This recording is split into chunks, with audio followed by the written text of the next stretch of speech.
दूसरा, अभी जो नेक्स्ट वीक का प्रैक्टिकल होमवर्क है, वो हम प्रैक्टिकल होमवर्क पूरा वीक के लिए रखेंगे। हमें शांत होना है, शांत हर समय। जो भी हो, हमें अंदर से भाव करना है कि मुझे शांत होना है, मुझे शांत होना है, मैं शांत हूँ, मैं शांत हूँ और मुझे शांत होना है। कोई भी परिस्थिति कितनी भी भारी हो या कोई भी परिस्थिति हो, उसमें मुझे शांत रहना है। एक ही भाव, मुझे शांत रहना है। कुछ भी हो जाए, मैं विचलित नहीं होगा, अपसेट नहीं होगा, मैं अपने आप को शांत रखूंगा। ये पूरे वीक का प्रैक्टिकल होमवर्क रहेगा। और जगत मिथ्या और आत्मा सत्य या ब्रह्म सत्य, उसके ऊपर में वो थियोरेटिकल है, उसके ऊपर में विचार करना है, चिंतन करना है। तो वो जरूर चिंतन मनन करिए। और प्रैक्टिकल होमवर्क, शांत रहने का पुरुषार्थ करना है। और शांति भंग हो जाएगी, वो भी नोट करिए, कभी कभी शांति भंग हुई और क्यों भंग हुई। और ये मंत्र के जैसे, मुझे शांत रहना है, मैं तो शांत स्वरूप आत्मा हूँ, मुझे शांत रहना है। ओके, ये प्रैक्टिकल पुरुषार्थ रहेगा for the whole of next week. अभी हम चलते हैं गाथा नंबर 49, गाथा नंबर 49 48 49 है। अच्छा, ओके। सो गाथा नंबर 49, गाथा नंबर 49, ये अभी जो भी शिष्य ने शंकाएं की है, वो शिष्य की शंका जो है उसका सदगुरुदेव उत्तर दे रहे हैं। सो अभी यहाँ से रियल में आत्मसिद्धि शुरू हो रही है कि एक एक प्रश्न का गुरु सदगुरुदेव शिष्य की शंकाओं का जवाब दे रहे हैं।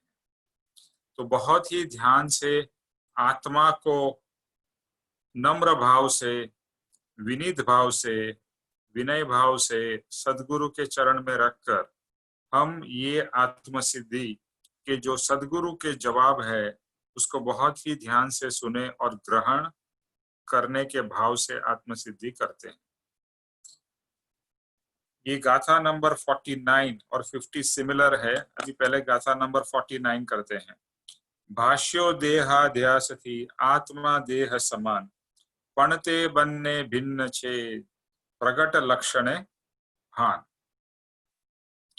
भाष्यो देहाध्यास थी आत्मा देह समान, पणते बन्ने भिन्न छे प्रगट लक्षणे भान।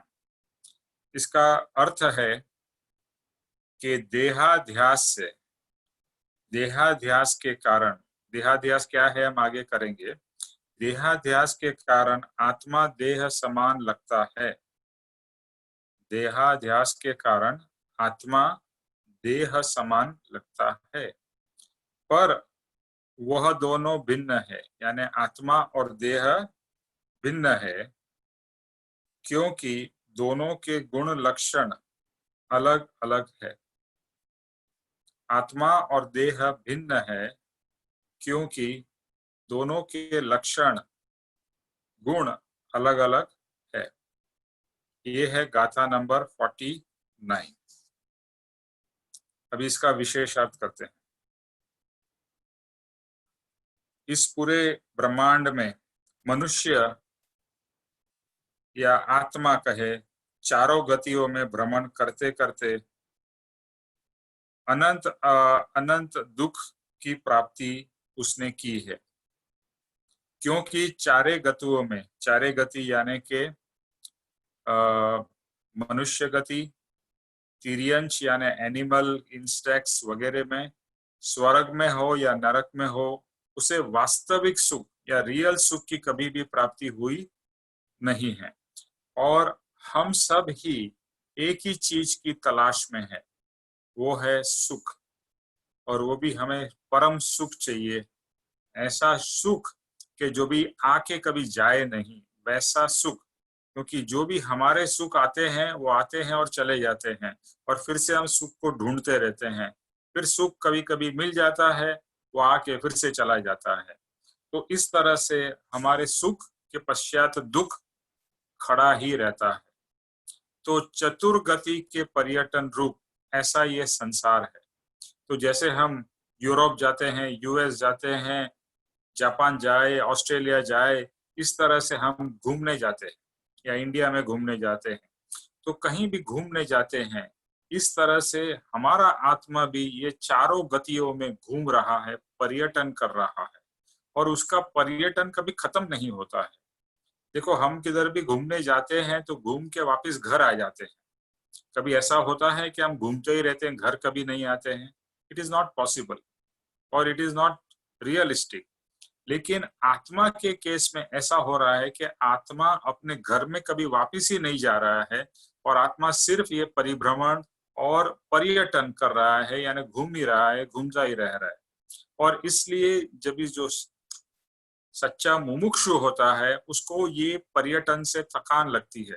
जैसे आप बहुत लंबी टूर पे निकल जाओ, तो कुछ दिन तो अच्छा लगेगा, बहुत अच्छा लगेगा, फिर थोड़ा कम अच्छा लगेगा, फिर एक दिन तो आप ऊब जाओगे और आप कहोगे अभी मुझे और कुछ देखना नहीं है, I want to go home.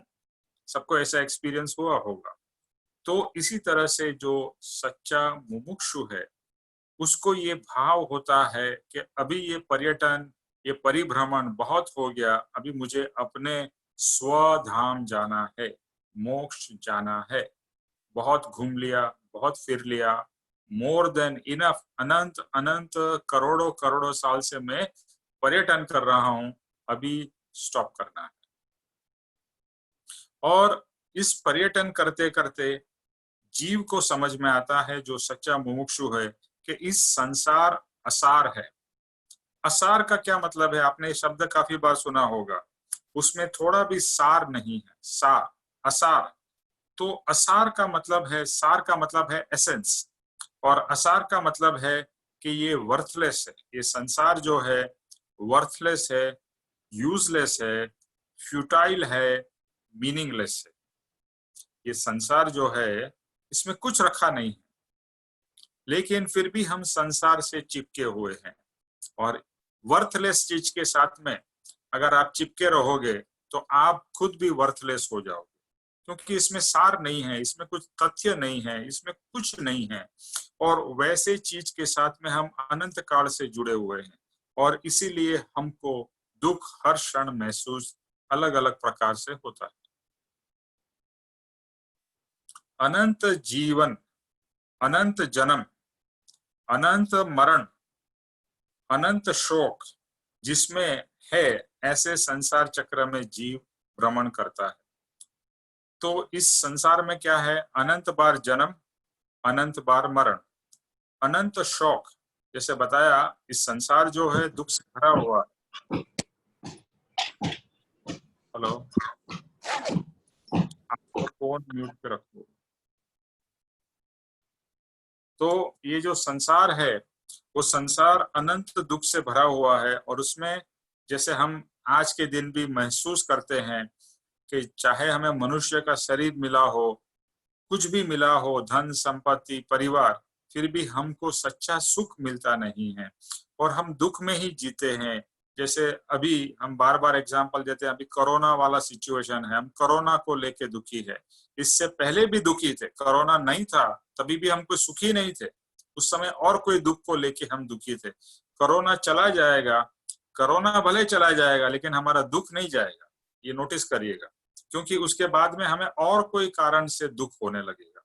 तो ये जो संसार है, ये असार है। असार मतलब इसमें इसी तरह से क्षण क्षण कोई ना कोई दुख के कारण होते ही रहते हैं, और जो असार हो उसमें से सार यानी सुख तो मिल नहीं सकता है। इसके कारण जीव की चली आ रही अनादिकाल की भूल, जिसको बीज भूल कहते हैं या मूड भूल कहते हैं, इसके बारे में परम कृपाणु देव ने पत्रांक नंबर 500 में लिखा है। पत्रांक नंबर 500। तो स्वीटी जी, आप पत्रांक नंबर 500 खोलेंगे? हाँ जी निमेश भाई। ओके, एक बार पत्र खुल जाए, और जिसके भी पास में वचनामृत हो वो भी वचनामृत का पत्रांक 500 खोल लीजिए। हाँ जी निमेश भाई। अभी उसमें सेकंड या थर्ड पैराग्राफ है विचार की उत्पत्ति, या वहां से आप विचार की उत्पत्ति होने के बाद वर्धमान स्वामी जैसे महात्मा पुरुषों ने पुनः पुनः विचार किया कि इस जीव का अनादि काल से चारों गतियों में अनंतानंत बार जन्म मरण होने पर भी अभी वह जन्म मरण आदि की स्थिति क्षीण नहीं होती, उसे अब किस प्रकार से क्षीण करना और ऐसी कौन सी भूल इस जीव की रहती आई है कि जिस भूल का यहाँ तक परिणमन हुआ है। इस प्रकार से पुनः पुनः अत्यंत एकाग्रता से सद्बोध के वर्धमान परिणाम से विचार करते करते जो भूल भगवान ने देखी है, उसे जिनागम में जगह जगह कहा है कि जिस भूल को समझकर मुमुक्षु जीव उससे रहित हो। जीव की भूल देखने पर तो वह अनंत विशेष लगती है, परंतु सबसे पहले जीव को सब भूलों की बीजभूत भूल का विचार करना योग्य है कि जिस भूल का विचार करने से सभी भूलों का विचार होता है और जिस भूल के दूर होने से सब भूलें दूर होती हैं। कोई जीव कदाचित नाना प्रकार की भूलों का विचार करके उस भूल से छूटना चाहे तो भी वे कर्तव्य है, और वैसी अनेक भूलों से छूटने की इच्छा मूल भूल से छूटने का सहज कारण है। ओके, तो सबने ये पैराग्राफ पढ़ लिया। अभी हम इस पैराग्राफ या इस पत्र के पत्रांक 500 के ये इंपॉर्टेंट पैराग्राफ को हम समझते हैं। पहला वचन है विचार की उत्पत्ति होने के पश्चात वर्धमान स्वामी यानी महावीर भगवान जैसे महात्मा पुरुष ने बार बार विचार किया। क्या विचार किया? कि इस जीव का अनादि काल से चारों गति में अनंत बार जन्म और मरण हुआ है, फिर भी अभी वो जन्म मरण की स्थिति कम या क्षीण क्यों नहीं हुई। तो यहाँ पर बहुत ही इंपॉर्टेंट वचन है। क्या? विचार की उत्पत्ति होने के बाद, पहला ही वचन है। तो हमें ये लगेगा तो क्या हमें विचार उत्पन्न नहीं हुए हैं? हमें तो हजारों लाखों करोड़ों विचार उत्पन्न हुए हैं। तो फिर यहाँ पर क्यों लिखा कि विचार की उत्पत्ति होने के बाद? कोई कहना चाहेगा कि ये वचन ऐसा क्यों लिखा है? विचार की उत्पत्ति होने के बाद वर्धमान स्वामी महावीर भगवान जैसे महात्मा ने बार बार विचार किया। पहले तो विचार की उत्पत्ति हुई, उसकी उत्पत्ति होने के बार बार फिर विचार किया। तो यहाँ पर जो पहला जो है कि विचार की उत्पत्ति होने के बाद, तो यहाँ पर कौन से विचार की उत्पत्ति की बात कर रहा है? आत्मज्ञान। ओके, और कोई?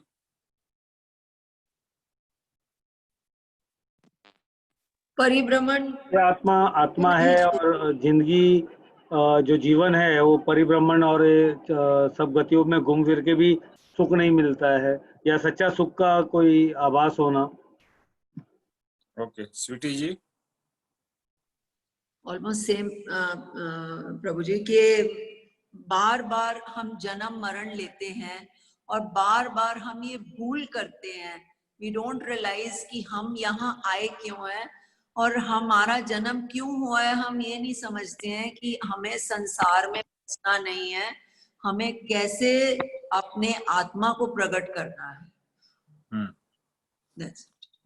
ओके, सो जो विचार की उत्पत्ति होने के बाद, देखो यहाँ पर शब्द समझिए, विचार की उत्पत्ति होने के बाद, तो जो रामदास ने कहा वो एकदम सही है कि आत्मज्ञान की प्राप्ति होने के पश्चात, तो आत्मज्ञान की प्राप्ति हो जाती है, उसके बाद में सम्यक विचार उत्पन्न होता है।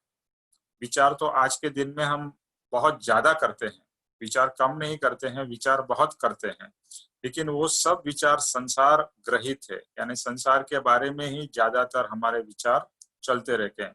और ऊपर में संसार के बारे में क्या कहा, संसार असार है। ये सेम पॉइंट जो जगत मिथ्या है उसी के साथ में टैली होता है। यहाँ लिखा है संसार असार है, और वो वचन में कहा है कि संसार या जगत मिथ्या है, मोर और लेस सिमिलर।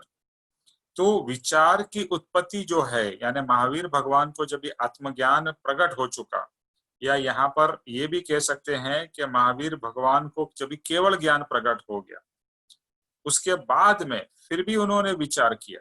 तो ज्यादा तो यही लगता है कि महावीर भगवान को जब आत्मज्ञान, शुद्ध आत्मज्ञान प्रकट हो गया, उसके बाद में जो विचार हुआ, तो शुद्ध आत्मज्ञान प्रकट होने के बाद में जो विचार होगा वो भी शुद्ध ही होगा, यानी बहुत सूक्ष्म होगा, बहुत ही शुद्ध विचार होंगे।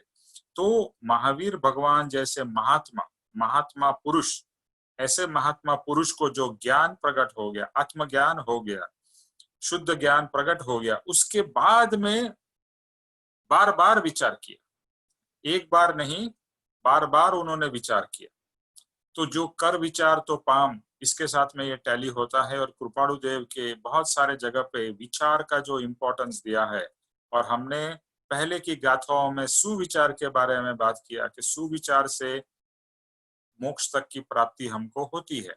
तो जो सुविचार, यहाँ पर वही विचार, आत्मज्ञान, देखो आज हम विचार कर रहे हैं, आत्मज्ञान प्रकट होने के बाद में जो हमारी विचार की दशा होगी वो बहुत ही अलग होगी या उत्तम होगी। तो आज जैसे कहते हैं, एक बच्चा जो फर्स्ट स्टैंडर्ड में पढ़ रहा है उसको फर्स्ट स्टैंडर्ड के क्वालिटी के विचार आएंगे, और जो 10th स्टैंडर्ड को पास हो गया है उसकी लेवल ऑफ विचार 10th स्टैंडर्ड और उससे आगे की होगी, और जो कॉलेज में होगा उससे आगे का, और जो पीएचडी कर रहा है उसके विचार की दशा तो और ही ऊपर की होगी। तो हर एक की दशा के हिसाब से वो विचार करता है। तो इसमें ये क्या कहा है कि विचार की उत्पत्ति, आत्मज्ञान की उत्पत्ति होने के बाद में महावीर से स्वामी जैसे भगवान महात्मा ने क्या विचार किया, सोचा कि बार बार ये जन्म मरण क्यों हो रहा है, और ये जन्म मरण से जीव क्यों नहीं छूट रहा है। ऐसे भगवान महावीर ने एक बार नहीं बार बार चिंतन मनन करते ही रहे, चिंतन मनन करते ही रहे। और हमें भी उनसे यही सीख लेनी है कि चिंतन मनन में हमें भी बहुत गहरे उतर जाना है। कृपाणु देव जैसे कहते हैं कि हमें भी विचार करना है कि अभी महावीर भगवान ने तो पूरे जगत के बारे में विचार किया, हमें तो अपने बारे में विचार करना है कि आज तक मेरा मोक्ष क्यों नहीं हुआ है, उसके ऊपर में विचार करना है कि आज तक मेरा मोक्ष क्यों नहीं हुआ।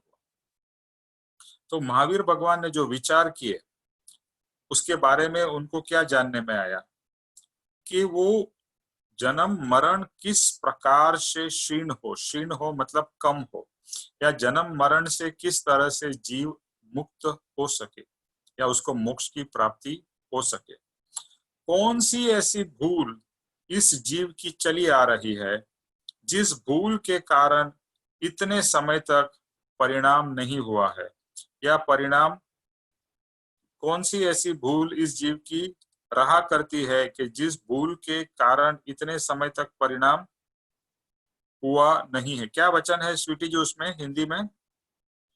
हाँ जी। और ऐसी कौन सी भूल इस जीव की रहती आई है कि जिस भूल का यहाँ तक परिणमन हुआ है। इस प्रकार से पुनः पुनः अत्यंत एकाग्रता से सद्बोध के वर्धमान परिणाम से विचार करते करते जो भूल भगवान ने देखी है उसे जिनागम में जगह जगह कहा है कि जिस भूल को समझकर मुमुक्षु जीव उससे रहित हो। ओके। तो ये जो भूल जो चली आ रही है वो ऐसी कौन सी भूल है जिसके कारण इतने समय तक ऐसा परिणाम हुआ? ऐसा परिणाम मीन्स इतने समय से हम परिभ्रमण कर रहे हैं, तो ऐसी कौन सी भूल चली आ रही है कि जिसके कारण हमारा परिभ्रमण बंद नहीं हो रहा है। और हमें जैसे पहली जो गाथा है आत्म सिद्धि की, जो हम हमेशा शुरू करते हैं, जो स्वरूप पाए बिना या समझे बिना पाया हमने अनंत दुख, तो वो अनंत दुख इस परिभ्रमण में, इस एक ही जन्म में नहीं अनंत जन्म में दुख ही ज्यादा हमने पाया है। तो ऐसी कौन सी भूल चली आ रही है कि ये परिभ्रमण से हम मुक्त नहीं हुए हैं। तो इस प्रकार बार बार अत्यंत एकाग्रता से सद्बोध का वर्धमान परिणाम विचारते विचारते जो भूल भगवान ने देखी है वह जिनागम में जगह जगह पर बताई है, और जो भूल को जानकर उससे रहित मुमुक्षु जीव हो सकता है। तो बेसिकली महावीर भगवान ने अपने चिंतन मनन द्वारा ढूंढा है कि क्या भूल जीव की रह गई है, जिस भूल के कारण मुमुक्षु इस चक्रव्यूह से निकल नहीं पाया है। और वो भूल के बारे में जिनागम में, यानी जिन और बाकी सब आगम या शास्त्र में, हर एक शास्त्र में ये डायरेक्टली इनडायरेक्टली बात कही गई है, और जिनागम में तो इसके हर जगह जगह पर इसके बारे में बताया गया है, यानी जिन के शास्त्र के बारे में, जिन के शास्त्र में। अभी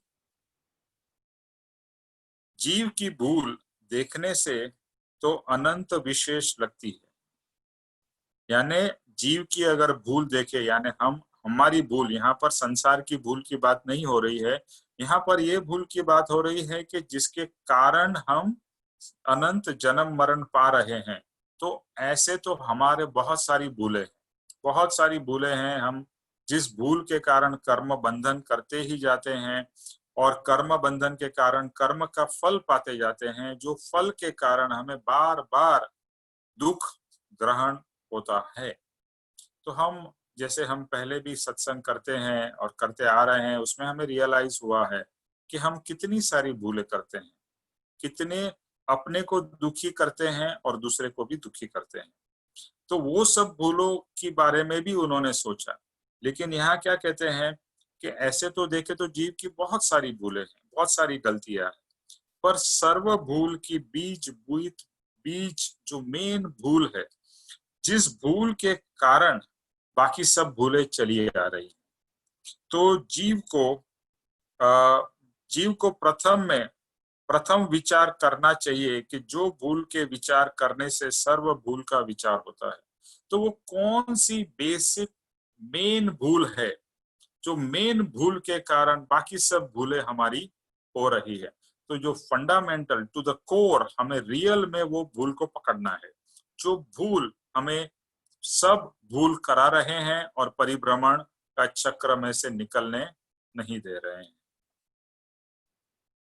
जिस भूल के मिटने से सर्व भूल मिट जाएगी। अगर ये एक भूल मिट गई, एक मेन भूल मिट गई, तो सर्व भूल खत्म हो जाएगी। जैसे एक राजा को आपने हरा दिया, तो पूरा सब प्रजा और उसके सैनिक और सबको आप कह सकते हैं कि हमने हरा दिया। बाकी सबको हराया लेकिन राजा को नहीं हराया, या मूल भूल को नहीं हराया या नहीं निकाला, तो बाकी सब चलता ही रहेगा। तो यहाँ कहते हैं कौन सी ऐसी मूल भूल चली आ रही है कि जिसके जाने से बाकी सब भूलें भी अपने आप निकल जाएगी। अगर कोई जीव कदापि छोटी भूलों को, यानी नानी अलग अलग प्रकार की जो भूलें हैं, ऐसे कहा एक तो मूल भूल है, उसके कनेक्टेड बहुत सारी छोटी मोटी भूलें हैं। अगर वो छोटी मोटी भूलों को भी विचार करके अगर वो भूल से छूटने की इच्छा करेगा, अगर जीव को मूल भूल पकड़ में नहीं आती है या आ भी जाती है लेकिन उसको वो कंट्रोल नहीं कर पाता है, तो यहाँ पर कृपाणु देव कहते हैं कि वो जो छोटी छोटी भूलें भी अगर आपको पकड़ में आती है, जैसे हम कहते हैं कि कषाय हो रहे हैं, तो एक एक कषाय को अगर हम कम करने की कोशिश करें कि मान मेरा है तो मैं मान को किस प्रकार से कम करूं, कि मुझे मान क्यों हो रहा है, तो उस भूल को समझ के हम मान को धीरे धीरे कम करने की कोशिश करें, क्रोध को, माया को, वासना को, इस तरह से बहुत सारी भूलें हैं। तो हम एक एक करके अलग अलग तरीके से भी अगर कोशिश करें तो धीरे धीरे करते करते हम, कृपाणु देव कहते हैं, वो भूल के छूटने की इच्छा करे तो भी कर्तव्य है।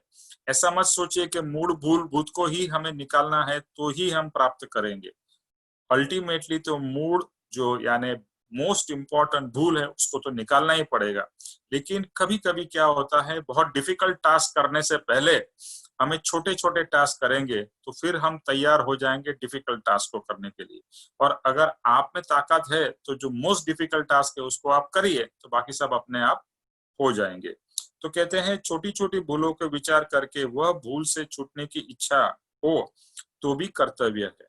तो कोई प्रॉब्लम नहीं है, आप छोटी छोटी भूलों को भी सुधारने की कोशिश कर सकते हो।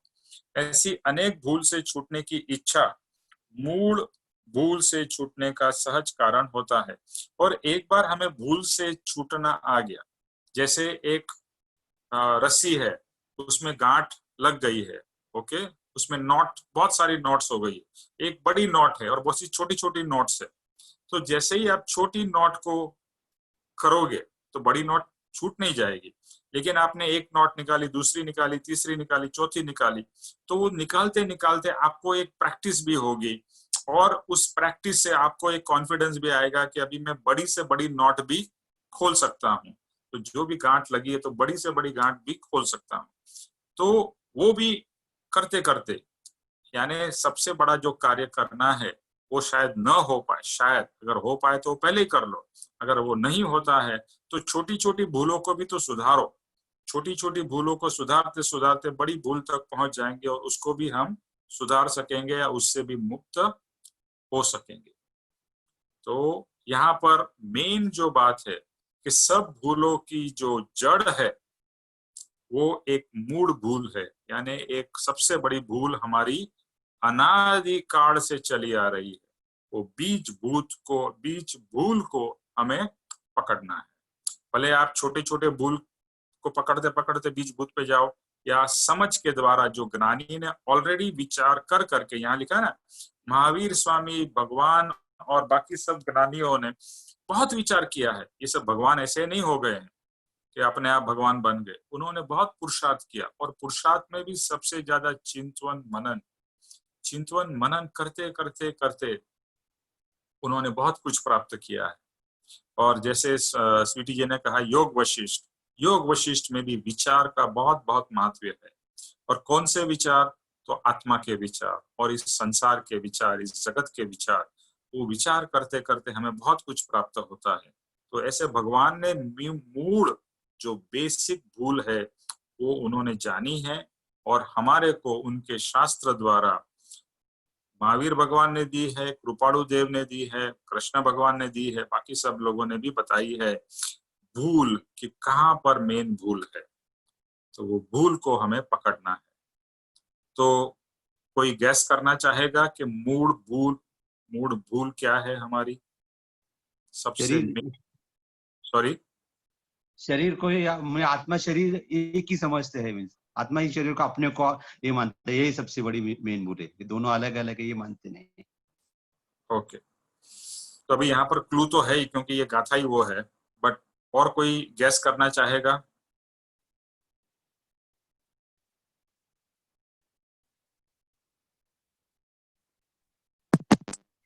हमारी अटैचमेंट्स। चलो अच्छा है, बोलिए स्वीटी जी, बोलिए, सॉरी। इस बार स्वीटी जी का चांस है, बोलिए पहले। नहीं, हमारी अटैचमेंट्स, हमारा मोह। Okay okay, Suresh. सबसे पहला तो हमें ज्ञान बहुत है, वो सबसे बड़ी हमारी जो भूल है वो है। फिर बाद में जब थोड़ा बहुत आत्मा के बारे में पता चलता है, समझ आती है, तो लगता है कि हाँ, शरीर अलग है, ज्ञान अलग है। चलिए थोड़ा आगे लेवल पे जाते हैं तो हम सारे कषाय, हमारे राग द्वेष, ये हम जो कर रहे हैं वो भी हमारी एक भूल थी। तो वो चीज की समझन बढ़ती जाती है। ओके, ठीक है।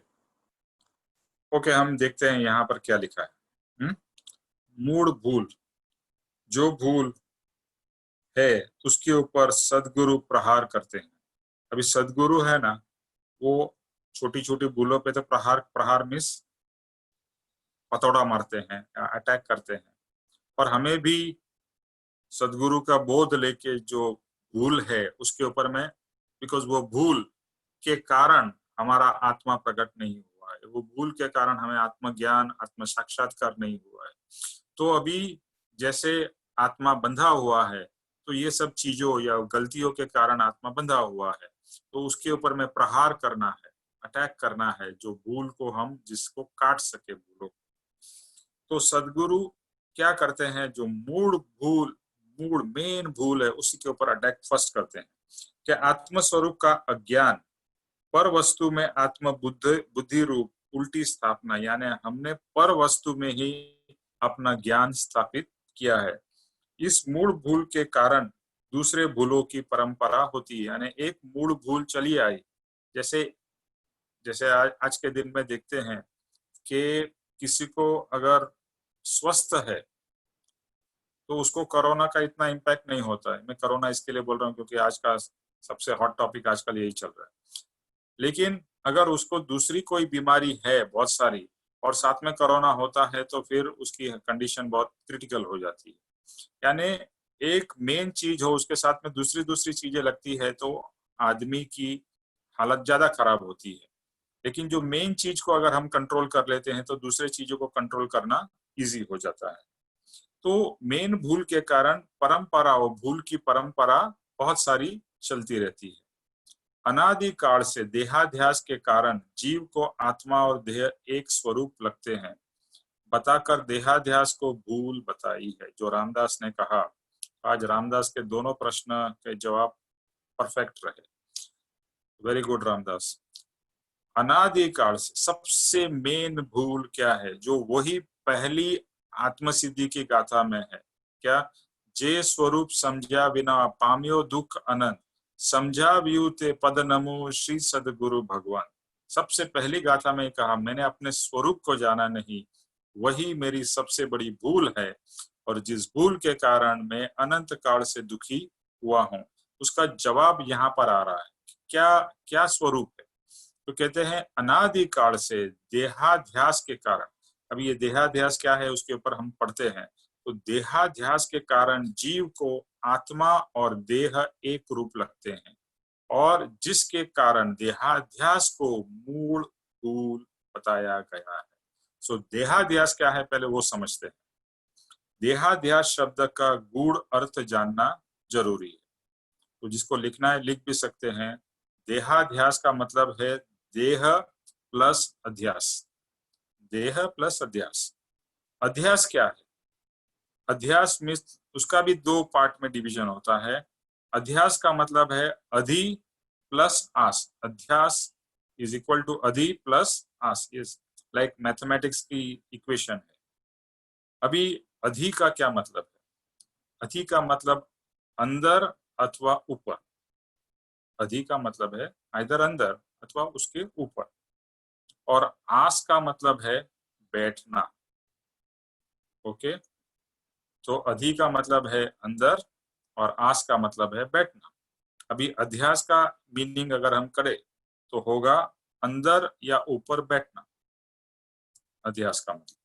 अभी देहाध्यास का मतलब, अभी देह प्लस अध्यास, तो देह के अंदर या ऊपर बैठना या देह के अंदर बैठना, वही देहाध्यास है। तो ये शब्द बहुत बार आता है, देहाध्यास देहाध्यास। और इस आत्म सिद्धि में आगे भी देहाध्यास, छूटे देहाध्यास तो नहीं करता तू कर्म, नहीं भोगता तू तेहनो एज धर्मनो मर्म। तो देहाध्यास है वो हमारी सबसे बड़ी भूल है। तो देहाध्यास यानी देह के अंदर या ऊपर बैठने वाला। देह के अंदर हमने ओनरशिप स्थापित कर ली है। तो आज तक हमने क्या माना है? मैं देह हूं या देह मेरा है। पर देह मेरा है उससे भी ज्यादा हम ये मानते हैं मैं देह हूं। Who am I? तो I am the body। ऐसा ही हमारी मान्यता है, ऐसा ही हमारा बिहेवियर है, और यही हमारी सबसे बड़ी भूल है या मूल भूल है। और ये एक भूल जो सुधर गई या एक भूल से हम मुक्त हो गए तो आत्म साक्षात्कार पॉसिबल है। ये मूल भूल, भूत को पकड़ना है, भूल को। तो देह के अंदर में हमने ममत्व, देह के अंदर में हमने दो चीज की है, अहमत्व और ममत्व। देह मतलब मैं, देह हूं, और दूसरा इस सब चीज जो मेरे आसपास है वो मेरी है। पहले भी ये शब्द बार बार आएंगे और आते ही रहेंगे, क्योंकि अहम भाव और ममत्व भाव। अहम भाव का बेस क्या है? मैं शरीर हूं, वहां से अहम भाव शुरू होता है और फिर आगे आगे बढ़ता जाता है। आई एम दिस, मैं तो ऐसा हूँ, मैं तो होशियार हूँ, मैं तो बहुत पढ़ा लिखा हूँ, मैं तो बहुत धनी हूँ, मैं तो इस देश का प्राइम मिनिस्टर हूँ, मैं तो सो हूँ, सो एंड सो हूँ। ये सब मैंने अपने आप को शरीर माना है, इसके कारण ये सब अहम भाव बढ़ते ही जाते हैं, जो बहुत बहुत नुकसानकारी है। और दूसरा जो है ममत्व भाव। ममत्व भाव यानी शरीर मेरा है, शरीर के जो भी संबंधी है, यानी माता पिता पत्नी बच्चे, ये सब मेरे हैं। हम कहते हैं ना, ये मेरा खून है, मेरा खून है, यानी खून भी मेरा और बच्चे मेरे, तो ये मेरा खून है। ब्लड रिलेशनशिप, और शब्द भी blood relationship, but blood relationship means मेरे ही रिलेशनशिप, मेरे लोग। हम यही कहते हैं ना, हाँ मेरा खानदान, मेरे लोग, मेरा परिवार, अथवा मेरे समाज के लोग, मेरे देश के लोग, मेरे मेरे मेरे एंडलेस मेरे मेरे मेरे, ये सब अहमत्व ममत्व, ये मान्यता हमने कर ली है। गलती यही सबसे बड़ी है कि पहला देह को माना और देह को मारा, उसके कारण अहम भाव बढ़ते गए, और देह को मानने के कारण फिर ममत्व भाव होता गया कि ये सब मेरा है, ये सब मेरा है, ये कपड़े मेरे हैं, ये गाड़ी मेरी है, ये मेरा है, वो मेरा है। बस उसी के ऊपर में प्रहार करते हैं सदगुरु। सो आध्यात्मिक की दृष्टि से उसका अर्थ है कि निरंतर देहाध्यास रहने से दृढ़ हुआ यह देह मैं हूं, और ऐसा असद आग्रह पकड़ मिथ्याभ्यास लंबे समय तक गलत अनुभव करता है। बेसिकली कहने की बात जो अभी हमने ऑलरेडी कह दी है कि देह में या मैं ही देह और ये सब मेरा है, ये मान्यता है, ये रियलिटी नहीं है। क्यों मान्यता और रियलिटी में बहुत फर्क है। Belief and reality, they did not be same. I'm not saying it cannot be same, it can be, but really reality and belief sometimes or many times are mostly different. आज तक हमारी ये belief थी कि मैं शरीर हूँ, ये सब मेरा है, लेकिन रियलिटी क्या है? न तो मैं शरीर हूँ और न तो ये सब चीजें मेरी है। और वापिस वही 3 वचन जो मुझे बहुत प्रिय है। कौन से वचन? कि मैं आत्मा हूँ, शरीर नहीं। दूसरा, मेरा कुछ भी नहीं। ओहो, ये शब्द सुनते ही मेरे को अंदर में बहुत एक होते हैं, एक भाव इतना स्ट्रॉन्ग पैदा होता है कि कुछ भी चीज मेरी नहीं है, और मैं मेरा मेरा मेरा। तो पहले में अहम भाव, मैं शरीर, दूसरे में ममत्व भाव, मेरा कुछ नहीं, और तीसरे में यानी पहला वचन है मैं आत्मा हूँ, शरीर नहीं हूँ।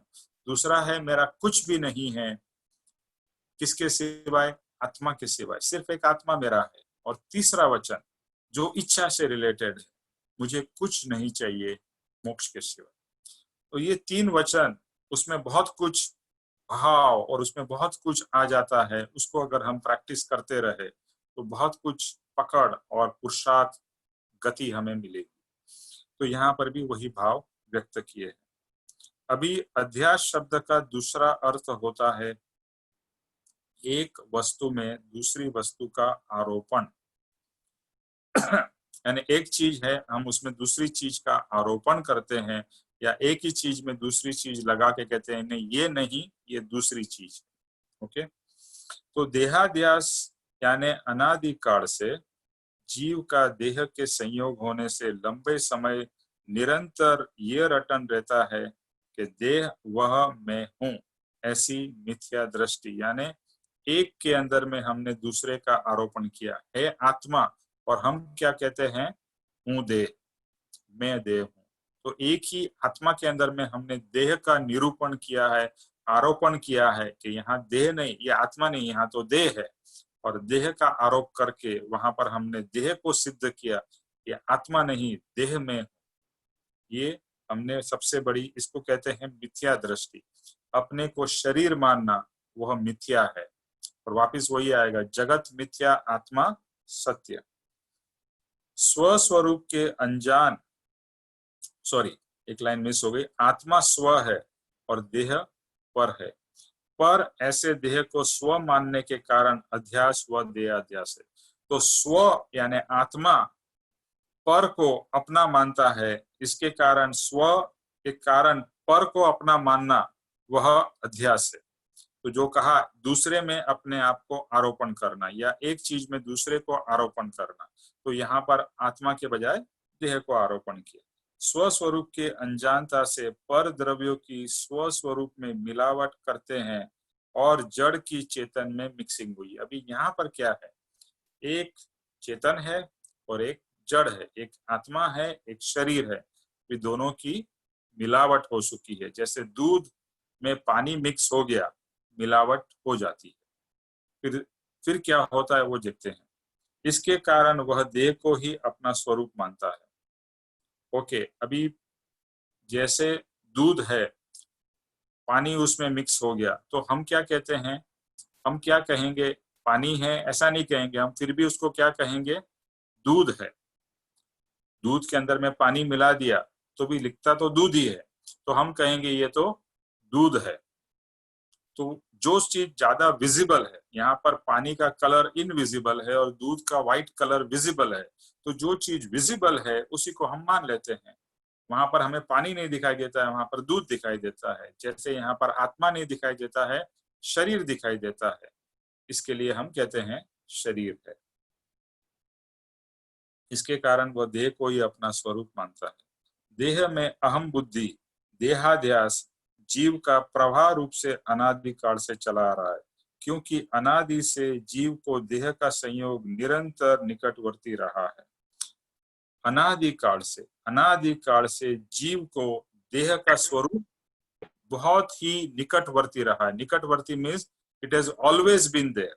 ये इतना क्लोज अटैचमेंट है कि जो हम आगे देखेंगे, और ये क्लोज अटैचमेंट होने के कारण ही ऐसा लगता है कि ये जो है वह मैं हूं, या जो शरीर है वही मैं हूं। तो देह का संयोग आत्मा के साथ में बहुत ही क्लोज है, निकटवर्ती है, और जो आगे आएगा।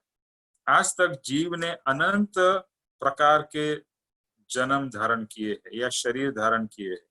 इस हर एक जन्म में जीव को देह तो मिला ही है। जब भी आपने जन्म लिया तो आपको शरीर मिल गया, बिकॉज बर्थ उसी को कहते हैं ना, किसी का जन्म होना, यानी आत्मा का जन्म नहीं, शरीर का जन्म होने को हम जन्म कहते हैं। जैसे ही जन्म हुआ वैसे शरीर तो मिल ही गया, और शरीर एवरी टाइम मिलता ही गया है। किसी भाव में एक इंद्रिय वाला जीव थे हम लोग, किसी में 2 इंद्रिय वाला, किसी में 3, किसी में 4, किसी में 5। अभी ये शब्द हम बहुत बार सुन चुके हैं, 1 इंद्रिय, 2 इंद्रिय, 3 इंद्रिय, 5 इंद्रिय एटसेट्रा। तो ये जब जो भी शब्द हमने सुने हैं कि इतने सारे इंद्रिया है, 5 इंद्रिया है, तो अभी थोड़ा मैंने इसमें रिसर्च किया कि कौन से 1 इंद्रिय वाले जीव है, कौन से 2 इंद्रिय, कौन से 3 इंद्रिय। तो उसके बारे में थोड़ा जिसको रेफरेंस के लिए जानना हो तो वो थोड़ा मैंने नोट किया है, मैं आपके सामने प्रस्तुत करता हूं कि क्या कौन से 1 इंद्रिय वाले जीव है, कौन से 2 इंद्रिय एटसेट्रा। तो पहले तो ये जैन के शास्त्र में बहुत ही डिटेल में इसका अलग अलग प्रकार से वर्णन है, हमें बहुत डिटेल में नहीं जाना है, बट बेसिक समझना है। 1 इंद्रिय, यहाँ हमारी 5 इंद्रिय है। कौन सी है? स्पर्श इंद्रिय, स्वाद इंद्रिय, गंध यानी नासिका से जो हम स्मेल लेते हैं वो, फिर हम जो देखते हैं चक्षु इंद्रिय है, और जो सुनते हैं वो 5वीं इंद्रिय। ऐसे 5 इंद्रियों से हम सब कुछ जानते हैं। अभी जिसके पास में 1 ही इंद्रिय है, ऐसे जो जीव है उसे 1 इंद्रिय जीव कहा जाता है। तो गेस व्हाट, सबसे पहली इंद्रिय कौन सी मिलती है? स्पर्श इंद्रिय। सबसे पहली इंद्रिय है स्पर्श इंद्रिय, और स्पर्श इंद्रिय हर एक जीव में होती है। 1 इंद्रिय वाले में भी होती है और 5 इंद्रिय वाले में भी होती है। इसके लिए स्पर्श हमें बहुत ही गहरा संबंध हमारा स्पर्श इंद्रिय के साथ है। अभी 1 इंद्रिय जीव में 2 प्रकार के डिवीजन है, एक को कहते हैं स्थावर और दूसरे को कहते हैं त्रस। बट ज्यादा जो भी सब एक इंद्रिय जीव है वो स्थावर होते हैं। स्थावर मतलब वो अपने आप मूवमेंट नहीं कर पाते हैं, they cannot move on their own. अभी स्थावर जो एक इंद्रिय जीव है उसमें 5 प्रकार है, पृथ्वी काय, उपकाय, तेउकाय, वायुकाय, वनस्पति काय। तो पहला है पृथ्वी काय। पृथ्वी काय यानी पृथ्वी एज इट इज अंडरस्टूड, ये जो मिट्टी है, ये जो पत्थर है, ये जो रेती है, ये जो मेटल्स है, जो भी पृथ्वी में से निकलते हैं उसको पृथ्वी काय जीव कहा जाता है। वो भी जीव है, पत्थर में भी जीव है, पत्थर के अंदर भी जीव है, पृथ्वी काय। और हिंदू शास्त्र में भी आपने सुना होगा कि पत्थर था और अहिल्या थी और राम भगवान ने उसको टच किया और वो प्रकट हुई। तो ऐसे और भी अलग अलग दृष्टांत मिलते हैं। तो पत्थर में भी जीव है, पत्थर स्वयं ही एक जीव का शरीर है, उसको पृथ्वी काय कहते हैं। फिर दूसरा है अपकाय यानी पानी। जो पानी है वो पानी भी एक जीव है। पानी के अंदर जो कीटाणु है वो तो अलग जीव है, लेकिन पानी स्वयं ही एक जीव है। तो उसे, जिसमें पानी आ गया, फॉग आ गया, बारिश आ गई, वो भी जीव है। तीसरे है तेउकाय। तेउकाय यानी अग्नि वाले जीव। अग्नि यानी आग, लाइटनिंग जो बिजली है, या गर्म राख जो राख है लेकिन उसमें भी अभी गर्मी है, वो सब भी एक इंद्रिय जीव है। जैसे हिंदू शास्त्र में भी कहा जाता है अग्नि देवता, सुना होगा आपने अग्नि देवता। और आप हमारे गुजरात में मेरे जो दादा परदादा थे तो वो आग को आग नहीं कहते थे, उनको वो देवता कहते थे। मतलब कभी उनको, मतलब वो भी उस समय वो पीते थे, क्या बोलता है, पुराने जमाने में क्या सिगरेट नहीं पीते थे ना, वो क्या बोलते हैं उसको, हुक्का। हुक्का हुक्का हुक्का हुक्का हुक्का हुक्का। ओके, तो हुक्का के अंदर में कोयले होते थे, तो कोयले के लिए मेरे दादा हुक्का बहुत पीते थे। तो वो हुक्का के लिए जब भी उनको आग लगती थी तो वो मेरी दादी को कहते थे कि देवता दो। क्या बोलते थे? देवता दो। तो मुझे समझ में आता देवता क्या, तो एक्चुअली वो लोग अग्नि को देवता कहते थे। तो अभी अभी जब ये सब पढ़ते हैं तो रिलेट हो रहा है कि अच्छा वो देवता कहते थे कि देवता आप हो, यानी अग्नि दो, और अग्नि से वो लेते थे। तो अग्नि भी एक शरीर है, या सॉरी एक जीव है, और जो दिखता है वो अग्नि का शरीर है। फिर वायुकाय, फिर वैसे भी पवन देवता आपने सुना होगा, पवन देवता स्वीटी जी को तो बराबर पता होगा पवन देवता। तो पवन जो है वो भी एक हवा हो गया, वायु हो गया, तूफान हो गया, तो वो भी एक जीव ही है। और लास्ट जो हम सब जानते हैं वनस्पति का। तो पहले के साइंटिस्ट बिफोर दिस सेंचुरी या 100 इयर्स के पहले साइंटिस्ट वनस्पति को जीव नहीं मानते थे। आप सबने स्टोरी सुनी होगी। फिर वो बोज ने और दूसरे एक फॉरेन के साइंटिस्ट ने प्रूव किया कि वनस्पति में यानी फूल पौधों वगैरह में जीव है। और बहुत सारे एक्सपेरिमेंट्स हुए हैं, we will not get into the experiments, but वनस्पति भी जीव है, ये अभी हम सब भी मानते हैं, धर्म के पॉइंट ऑफ व्यू से और साइंस के पॉइंट ऑफ। एक्चुअली हमारा प्रॉब्लम क्या है, मेरा भी है इंक्लूडेड, अगर साइंस कहता है इसमें जीव है तो हम मान लेते हैं, लेकिन अगर हमारे पूर्व के शास्त्र में लिखा हो कि ये जीव है तो हम कहेंगे नहीं, आई डोंट बिलीव। ऐसा कैसे मान लो कि पत्थर भी जीव है? पत्थर तो वैसा ही पड़ा रहता है। इसीलिए उसको क्या कहते हैं, स्थावर। स्थावर मतलब वो एक स्टेशनरी जीव है। अभी आप करोगे वायु, बट वायु तो क्या है कि जैसे फोर्स से कुछ आता है तो वो जो पवन है या वायु के जीव उड़ते हैं। तो इस तरह से वो स्थावर क्यों कहे जाते हैं, क्योंकि on their own they don't move, किसी के फोर्स से मूव होते हैं। पत्थर को आप धक्का मारोगे तो पत्थर भी घूमता है, हिलता है, चलता है, या पवन बहुत जोर से आएगा तो वो पत्थर के जो छोटे छोटे बारीक रेती होगी, रेती उड़ती है, वो भी एक क्या है, पृथ्वी का ही। तो वनस्पति है। अभी वनस्पति जो है वो तो सब जानते हैं। अभी वनस्पति जो है यानी जो भी अलग अलग प्रकार के पेड़ पौधे वगैरह हैं, उसमें भी 2 प्रकार है। 2 प्रकार, एक है जो जमीन के ऊपर उगते हैं और एक है कि जो जमीन के अंदर उगते हैं। अभी जैसे जमीन के ऊपर तो जो भी हम सब्जियां फ्रूट्स वगैरह खाते हैं वो सब ज्यादातर सब जमीन के ऊपर उगते हैं। उसमें ऐसा कहा जाता है शास्त्र के हिसाब से कि उसके अंदर में एक सेल में एक जीव रहता है। एक सेल में एक जीव रहता है। परम कृपाणु देव जब ये एक सब्जी को काट रहे थे तो उनको रोना आ रहा था। क्यों रोना आ रहा था?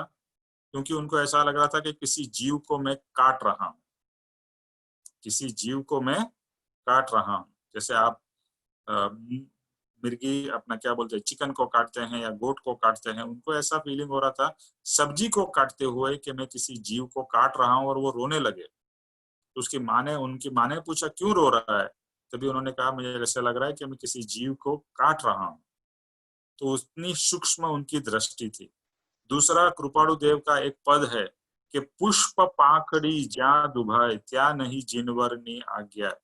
मतलब एक पुष्प यानी एक फूल की पंखुड़ी भी अगर मैं उसको छूता हूं या उसको मैं डैमेज करता हूं, अगर मैं एक पत्ता भी तोड़ लेता हूं, एक फूल की एक पंक्ति भी तोड़ लेता हूं, तो भी उसको वो फूल को दुख होता है। अनफॉर्चुनेटली वो फूल पौधा बोल नहीं पाता है, व्यक्त नहीं कर पाता है, इसके लिए हमें लगता है उसको कुछ नहीं हो रहा है। लेकिन द पार्ट इज कि हम भी इसी सब जीव योनि में जाके आए हुए हैं। तो जो जमीन के ऊपर उगते हैं उसमें कहा जाता है कि each cell has one life in it. और जो जमीन के अंदर है जैसे रूट्स हो गए, जैसे आलू हो गए, कैरेट्स हो गए, बीट, गार्लिक, ऑनियन, ओके, ये सब जमीन के अंदर उगते हैं। तो ये सब के अंदर में ऐसा कहा जाता है कि एक सेल के अंदर में अनंत जीव रहते हैं। पहले वाले में एक सेल में एक जीव, और यहाँ क्या कहा, एक सेल के अंदर में अनंत जीव रहते हैं। इसीलिए जो जैन लोग होते हैं वो जमीन के नीचे जो उगता है वो नहीं खाते हैं, क्योंकि उनका ऐसा मानना है और जानना है कि इसमें बहुत सारे जीव है। जैसे ऊपर वाले में एक सेल में एक जीव था, इसमें एक सेल में अनंत जीव है। तो अनंत जीव है तो मतलब उतने जीवों की हम हिंसा कर रहे हैं। इसके लिए जैन लोग कैरेट्स, बीट्स, आलू, प्याज वगैरह नहीं खाते हैं। और जो दूसरे धर्म में है जैसे स्वामीनारायण वगैरह में आलू खाते हैं लेकिन प्याज लहसुन नहीं खाते। उसमें उनका रीजन थोड़ा अलग है कि वो अपने तामसिक फूड कहे जाते हैं, जिनके कारण आप बहुत उग्र या तीव्र हो जाते हो, तो वो सात्विक में नहीं माने जाते हैं।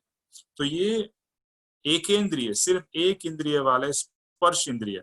और आपको पता ही होगा कि कुछ प्लांट्स ऐसे हैं कि जिसको आप टच करोगे तो वो अपने आप सिकुड़ जाते हैं या अपने आप अंदर बंद हो जाते हैं।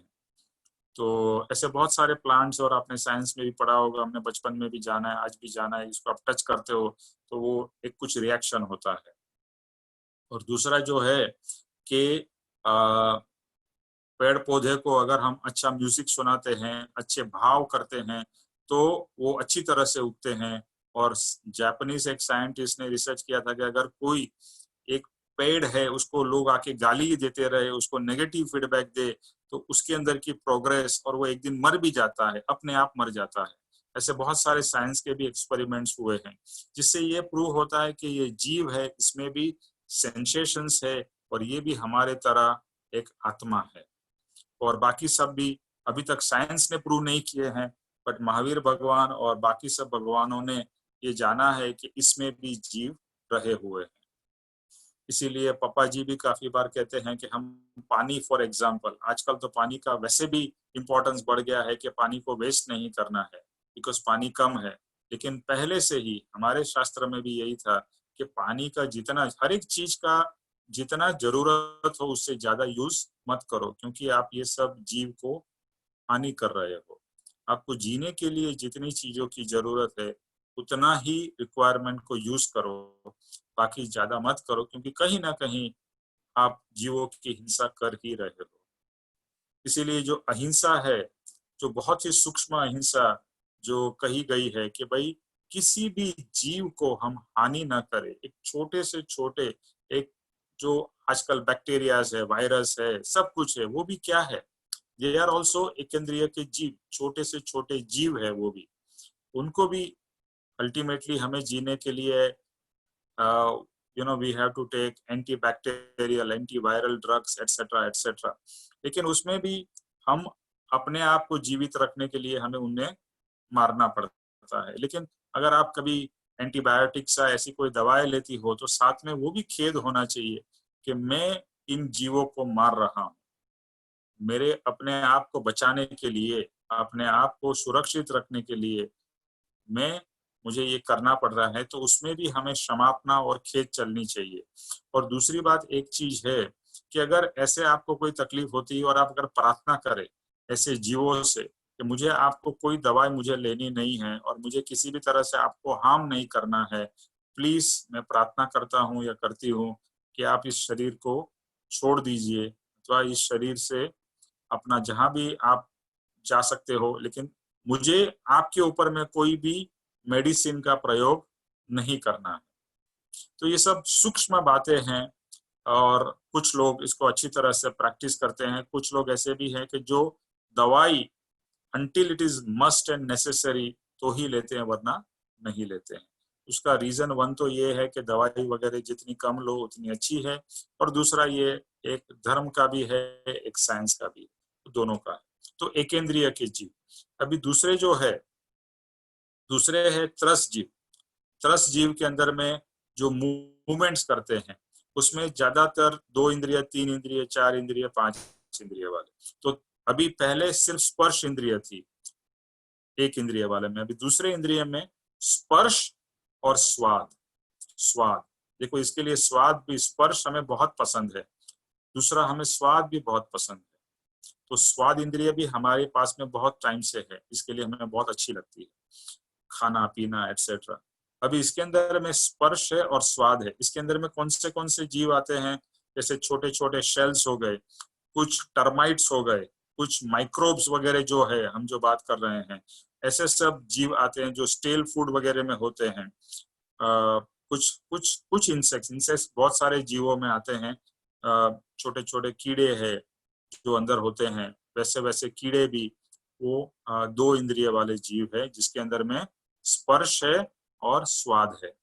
फिर 3 इंद्रिय वाले जीव, 3 इंद्रिय में स्पर्श आता है, फिर स्वाद आता है, और तीसरा smell, the sense of smell. इसके अंदर में कौन से है, तो 3 इंद्रिय वाले बग्स हो गए, लाइस जो अपने बाल में होते हैं, जुए, कुछ व्हाइट एंड्स, सेंटीपीड्स। तो इस तरह के कुछ जो जीव है वो 3 इंद्रिय वाले, उसमें क्या क्या है, स्पर्श, स्वाद और गंध या स्मेल, तीसरा। अभी 4 इंद्रिय में स्पर्श है, स्वाद है, गंध है और दृष्टि है, देखने की। ये बाकी जो है ना उसमें दृष्टि नहीं है, उसमें देखने की क्षमता नहीं है। ओके, तो इसके अंदर में कौन से जीव आते हैं, स्कॉर्पियंस, क्रिकेट, स्पाइडर्स, यानी क्या बोलते हैं, स्पाइडर क्या बोलते हैं हिंदी में, मकड़ी। हाँ, मकड़ी जाल बिछाती है ना। और लोकस्ट, कुछ तरह के फाइल्स या स्नेक बहुत इंपॉर्टेंट है। आप अभी देखते हैं ना, आपने सुना होगा, अपने पिक्चरों में दिखाते हैं ना, नागिन का डांस होता है और वो सपेरा बीन बजाता है और वो झूमता है। एक्चुअली सांप को कान ही नहीं है, सांप को कान नहीं है, सांप को सुनाई नहीं देता है, सिर्फ वो वाइब्रेशन फील करता है। इसके लिए देखो, जो सपेरा भी होगा ना, उसको ऐसा करके पहले बजाएगा तो अपने आप उठता नहीं है, फिर उसको वो करता है, पोक करता है, फिर वो गुस्से से खड़ा होता है, फिर उसको ऐसा दिखाते हैं। तो वो देख तो सकता है लेकिन सुन नहीं सकता है।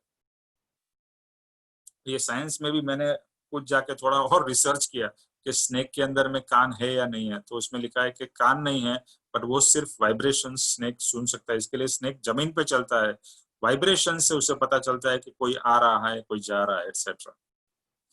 और आंख तो है ही। और फिर पंचेंद्रिय यानी 5 इंद्रिय वाले जीव।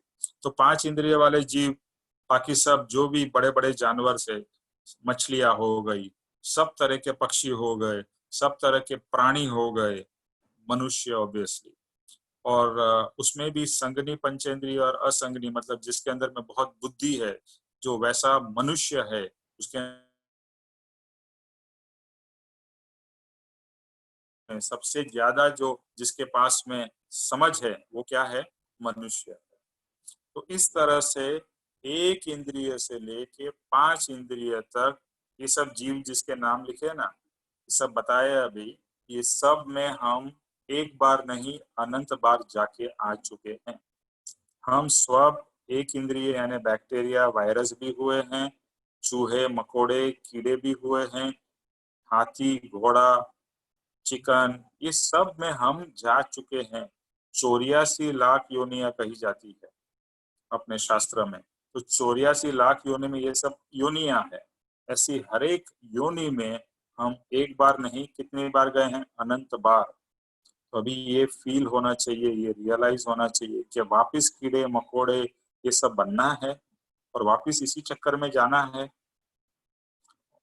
या इसमें से बाहर निकलना है। और दूसरे, जब भी हम कीड़े मकोड़े को ऐसा ही बिना सोचे समझे मार देते हैं, तो हमें ये रियलाइज होना चाहिए कि ये बहुत हम गलत कर रहे हैं। ये भी एक जीव है। जैसे आपको कोई मार दे जस्ट क्योंकि उसको कुछ तकलीफ हो रही है, तो आपको कैसा लगेगा? आपको कोई मार ही दे, हम देखते हैं ना मच्छर है तो टड़क करके मार दिया।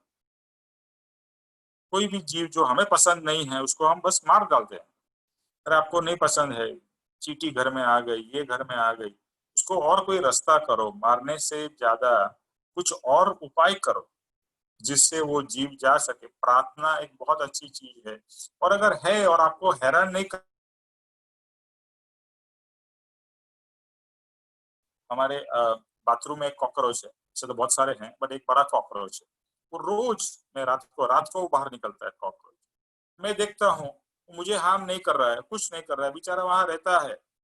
तो मुझे क्या तकलीफ है? वो कुछ मुझे हार्म करे तो मुझे तकलीफ हो सकती है। अगर मच्छर भी मुझे हार्म करता है और बाइट करता है, अगर मुझे बहुत प्रॉब्लम है तो मैं मच्छर को मारने के बजाय मैं मच्छर को बाहर निकाल देता हूँ कि भाई मुझे काट रहा है, बार बार तकलीफ हो रही है, तो ठीक है मुझे तकलीफ हो रही है, पर लेकिन तकलीफ हो रही है इसका मतलब ये तो नहीं कि मैं मच्छर को मार डालू। और उपाय है, उस उपाय से उसकी तो जीव, जैसे हर कोई जीव, जैसे आप जीवन चाहते हो, हर कोई जीव भी जीवन ही चाहता है ना, मरना कौन चाहता है? जैसे आप देखिए कोई भी कीड़े मकोड़े को आप टच भी करने जाओ तो वो दौड़ता है, चींटी भी हो तो भी दौड़ती है। कोई भी जीव हो उसको आप छूने भी जाओ, आप तो मार नहीं रहे हो, छूने जाओ तो वो दौड़ेगा, तो दूर भागेगा, क्योंकि उसको जान प्यारी है। जैसे हमें जान प्यारी है उन सबको जान प्यारी है। तो इसलिए हमें बहुत ही एक तो करुणाशील होना है, किसी भी जीव की हानि नहीं करनी है।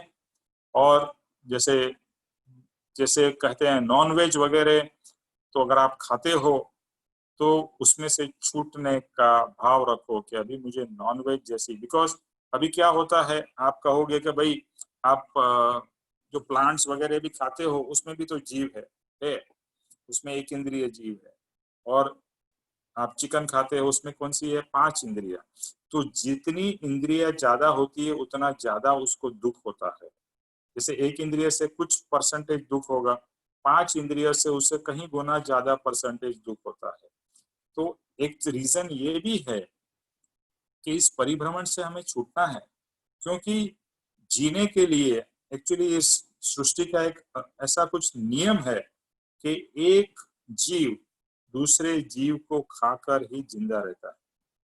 अब देखिए आप जब भी घर में सब्जी लेके आते हो, सब्जी अगर सड़ जाती है तो आप खाते हो उसे? नहीं खाते हो। सड़ क्यों गई? क्योंकि उसके अंदर में बहुत सारे जीव आ गए। जैसे मनुष्य के शरीर में मरने के बाद में कुछ समय के बाद में शरीर में बहुत जीव हो जाते हैं और बॉडी सड़ने लगती है, पास मारने लगती है। इसी तरह से हम कुछ भी खाते हैं तो वो फ्रेश होता है, तो कभी उसमें भी जीव तो है ही, तो लेकिन जब भी खा रहे हैं तो खाने के लिए, शरीर को टिकाने के लिए खाना तो पड़ेगा ही। इसके लिए ज्ञानियों ने यही कहा कि स्वाद लेके हम किसी को क्यों खाए। कोई भी जीव है, अल्टीमेटली ये सब जीव है। तो खेत पूर्वक अगर होता है और आपको लगेगा अरे ऐसा तो बाप रे बाप जीना मुश्किल हो जाएगा, नहीं जिएंगे तो सही, बट अभी हमको इस जीवन से मुक्त होना है। ये पूरे सृष्टि से, ये सब जन्म मरण से मुक्त होना है। हमें जीने के लिए दूसरे को मारना पड़ता है, दूसरे को जीने के लिए कोई, शायद हमें 1 इंद्रिय 2 इंद्रिय में हमारी मृत्यु हो रही थी। तो ये सब से मुझे मुक्त होना है। ये कुछ इस तरह का सृष्टि है कि एक जीव, जैसे आप मछली है पानी में, मछली किस से जिंदा रहती है? एक मछली दूसरे मछली को खाती है, बड़ी मछली छोटी मछली को, छोटी मछली उससे छोटी को।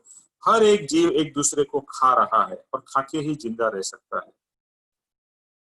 एंड आई ऑलवेज वंडर ऐसा क्यों हो, ऐसी सृष्टि की रचना क्यों है, बट है। तो अभी रचना तो हम चेंज नहीं कर सकते ना, क्या आप चेंज कर सकते हो ये रचना? नहीं, लेकिन इसमें से बाहर तो निकलने का रास्ता है हमारे पास में, तो बाहर तो निकल सकते हैं। तो ये जो एकेंद्रिय से पंचेंद्रिय की जो बात हुई है, उसके रिलेटेड किसी को कोई प्रश्न है?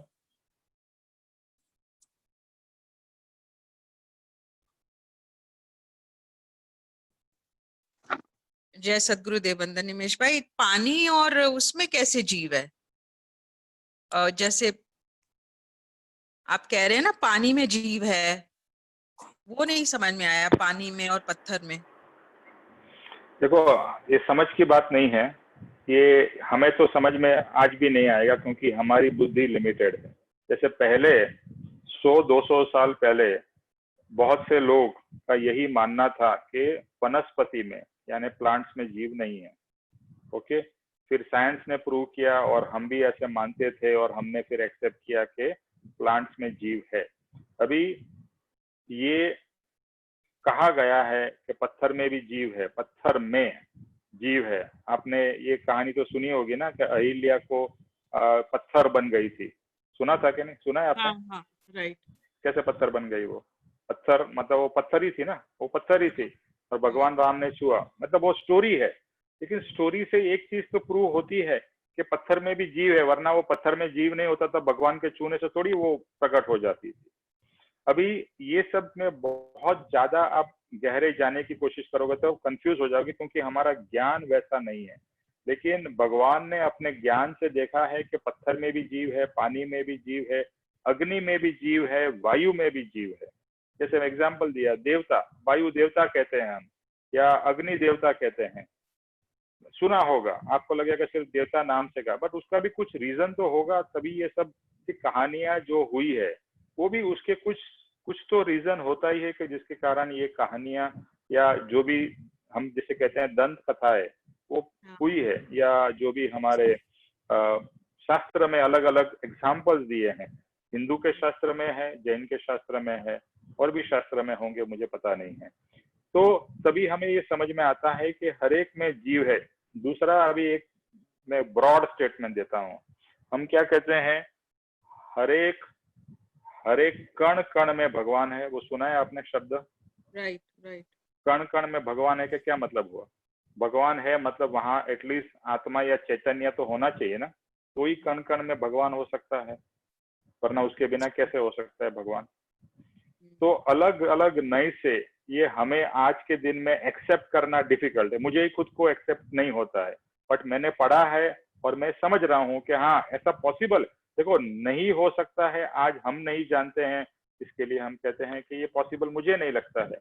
लेकिन अगर भगवान ने, ज्ञानी ने कहा है तो हमें ये सोचना है कि उनके ज्ञान से उन्होंने बताया है। ये महावीर भगवान जो परम कृपालु देव के गुरु थे, उन्होंने बताया है, और कृपालु देव ने भी इसके बारे में अलग अलग जगह पे भी लिखा है कि भाई एक इंद्रिय जीव, दो इंद्रिय, और ये सब है। तो आज हमें क्या दिखता है वीटा जी कि एक इंद्रिय हमने साइंस में पढ़ा है, अमीबा है ना, साइंस में हमने पढ़ा था अमीबा है, अभी हमें पता है बैक्टीरिया है, ये सब है। तो अभी हम साइंस भी जानता है कि वो भी जीव है, साइंस भी प्रूव करता है। पहले तो हमें ये भी नहीं पता था कि वो भी एक जीव है, अभी साइंस ने भी फाइंड आउट किया, एंड वी ऑल्सो रियलाइज कि ये जीव है, इसके कारण अभी हम उसे मानते हैं। तो अभी शायद फ्यूचर में कोई साइंस ऐसा डिस्कवरी करेगा जिससे ये फाइंड आउट करेगा कि पानी में भी जीव है और अग्नि में भी है और पत्थर में भी है। तो हो सकता है फ्यूचर में निकलेगा ऐसा। ठीक है, थैंक यू। हमारी बुद्धि से अभी समझना मुश्किल है, वो I agree with you. Okay, और कोई प्रश्न है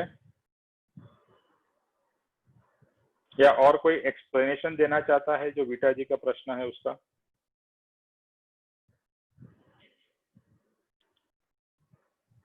तो निमेश भगवान भाई, की जैसे हम क्षमा मांगते हैं ना तीनों लोकों के जीवों से, तो इसमें फिर ये वाले जीव भी आ जाते हैं ना जिनसे हम क्षमा मांगते हैं, पानी और आग और वायु। हाँ हाँ, सभी सभी जीव के। हेलो। हाँ बोलो रामदास। हाँ जय सच्चिदानंद। मुझे बोलने का है कि अपन के हिंदू धर्म में जितनी भी मूर्तियां है वो सब पत्थर की है, अपन उनको भी मीन्स प्राण प्रतिष्ठा करके उसकी पूजा करते ही है ना अपन। ये तो हाँ इससे वेरी गुड। तो एक सिद्धि होती है कि उसको तो अपन जीव नहीं, उसको तो भगवान मानते हैं अपन, तो उनसे भी ऊपर मानते हो। सही बात है। और कभी कभी ऐसा लगता है, आपने कुछ कुछ भगवान की मूर्तियां देखी होगी, उसको वो मूर्ति इतनी इतनी पावरफुल होती है, ऐसा लगता है साक्षात भगवान बैठे हुए हैं। राइट, आप सबने अनुभव किया होगा। कुछ हाँ कुछ बराबर। ऐसी ऐसी मूर्तियां हैं, ऐसे है, ऐसा लगता है कि वो जीवंत है, ऐसा लगता है भगवान स्वयं उधर है। तो मे बी प्राण प्रतिष्ठा से या सबके भावों से जो उसकी अंदर की जो आत्मा है वो बहुत ही तेज हो गई होगी इसके अंदर में, इसके लिए वैसा, या इधर हमारे भाव के कारण या अंदर से कुछ स्वयं प्रकट हुआ होगा। आई डोंट नो ये क्या रीजन है। वो रीजन तो अभी हमारे, देखो हमारी बुद्धि की लिमिटेशन है। बुद्धि अमुक यानी अप टू अ पॉइंट ही बुद्धि सोच सकती है, उसके बाहर बुद्धि सोच नहीं पाती है। इसका ये मतलब नहीं कि वो चीजें एग्जिस्ट नहीं करती है, हमारी बुद्धि में नहीं आती है। तो शायद फ्यूचर में जैसे हमारा ज्ञान और बढ़ेगा और प्रकट होगा, तो शायद ये सब चीजें हमें और क्लैरिटी आएगी। निमेश भाई, इसका मतलब ये है कि नहाने धोने के टाइम भी हमको कम से कम पानी यूज करना चाहिए। Does it mean that? Exactly. आप बिलीव नहीं करोगे, पप्पा जी जो है ना वो बहुत कम स्नान करते हैं, बहुत कम स्नान करते हैं। कभी कभी और कितने दिन मतलब वो स्नान ही नहीं करते, और अगर स्नान करते हैं तो कम से कम पानी से स्नान करते हैं।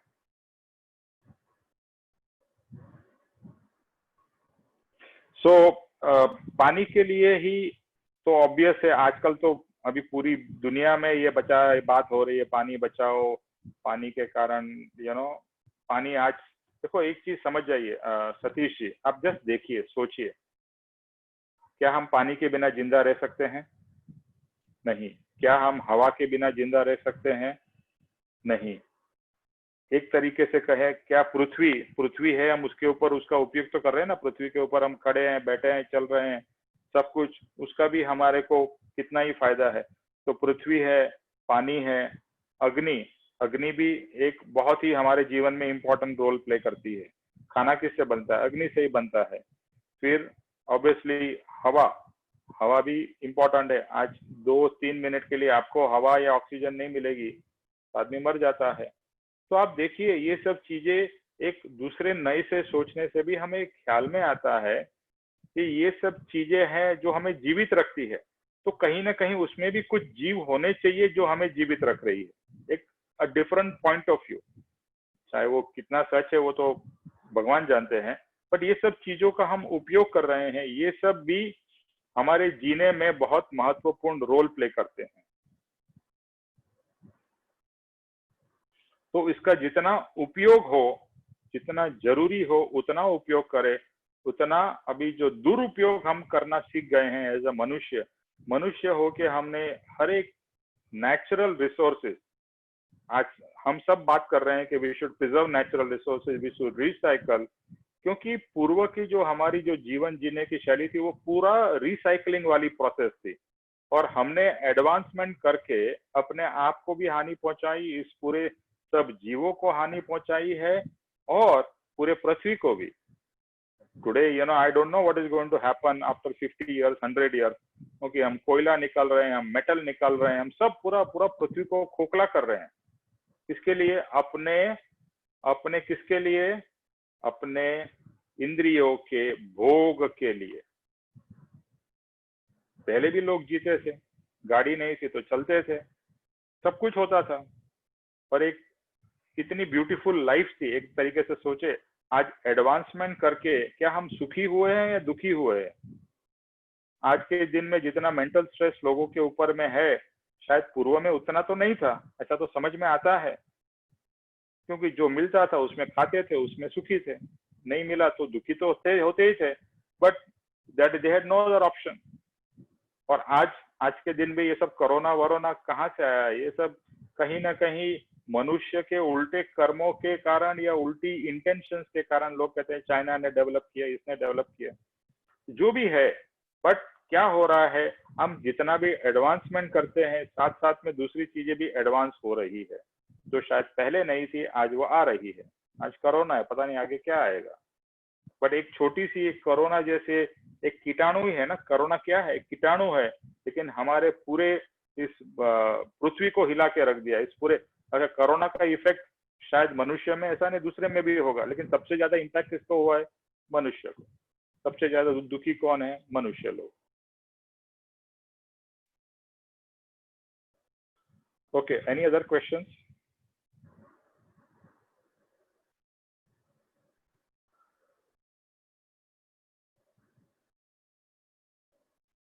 ओके, सो अभी हम जय स्वरूप करेंगे। आगे ये जो गाथा है ये बहुत ही इम्पोर्टेंट है। क्या लिखा है गाथा का, फिर से हम रिपीट करते हैं। भास्यो देहाद्यासति आत्मा देह समान, पण ते बन्ने भिन्न छे प्रगट लक्षणे भान। अभी तक हम पूरे गाथा नहीं किए, अभी हमने उसका एक पार्ट ही किया है। और जैसे ये सब प्राणी के बारे में जानते हैं, 1 इंद्रिय, 2 इंद्रिय, 3 इंद्रिय, और जब भी सब जगह पे यही लिखा है हमारे शास्त्रों में, तो कि हम ये सब योनि में जाके आ चुके हैं। तो जितनी दुख आज हम ये सब कीड़े मकोड़े सब प्राणी पशु को देखते हैं, वो सब दुख हम भी सहन करके आए हैं। और हर समय जब भी हम चूहे के शरीर में थे तो हमने अपने आप को क्या माना, चूहा माना। आज मनुष्य के शरीर में है तो हम अपने आप को मनुष्य मानते हैं। चाहे एक छोटे कीड़े में थे तो तभी हमने अपने आप को कीड़ा ही माना होगा। इस तरह से हम हर एक शरीर में जो भी शरीर धारण किया उसी को हमने अपना मान लिया। यही जो मूड भूल जो चली आ रही है, मूड भूल हमारी, ये भूल यही हमारे परिभ्रमण का कारण है। तो इसके ऊपर में बहुत सोचना है, यही सोचना है कि मैं शरीर हूँ, क्या शरीर हूँ या शरीर से और कुछ हूँ। कृपाणु देव का एक वचन है कि इस शरीर में जो विचार करने वाला बैठा है, क्या वो शरीर से भिन्न है, ऐसा प्रश्न है।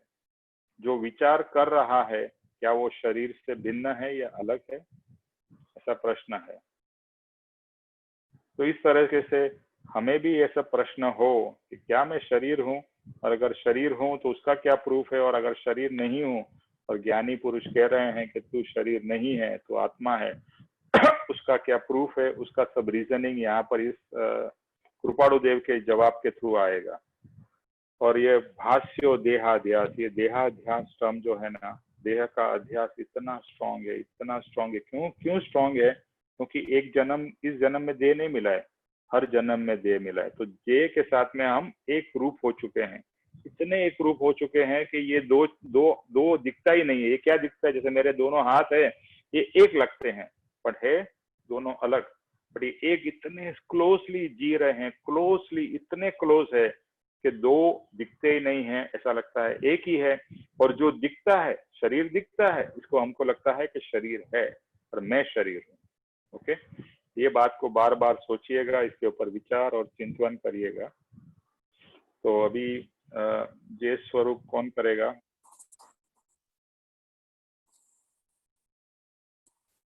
ओके, विनोद जी आज आप करना चाहोगे जय स्वरूप?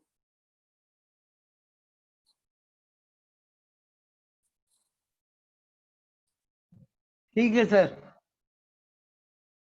शुरू करूं? जय स्वरूप समझा बिना पाम्यो दुख अनंत, समझाव्यू ते पद नमो श्री सदगुरु भगवंत। परम पुरुष प्रभु सदगुरु परम ज्ञान स्वरूप धाम, जेने आपुन भान ली तेने सदा प्रणाम। दे छताम देनी दशा वर्ते देहाती, ते ज्ञानी नाम चरण मां हो वंदन अग्नि। हे परम कृपालु देव, जन्म जरा मरण आदि सब दुखों का अत्यंत क्षय करने वाला वीतराग पुरुष का मूल मार्ग आप श्रीमान ने अनंत कृपा करके मुझे दिया। उस अनंत उपकार का प्रत्युपकार करने में मैं सर्वथा असमर्थ हूँ। फिर आप श्रीमान कुछ भी लेने में सर्वथा निष्प्रय हैं, जिससे मैं मन वचन काया की एकाग्रता से आपके चरण बिंद में नमस्कार करता हूँ। आपकी परम भक्ति और वितराग पुरुष के मूल धर्म की उपासना मेरे हृदय में भव पर्यंत अखंड जागृत रहे, इतना मांगता हूँ, वह सफल हो। ओम शांति शांति शांति।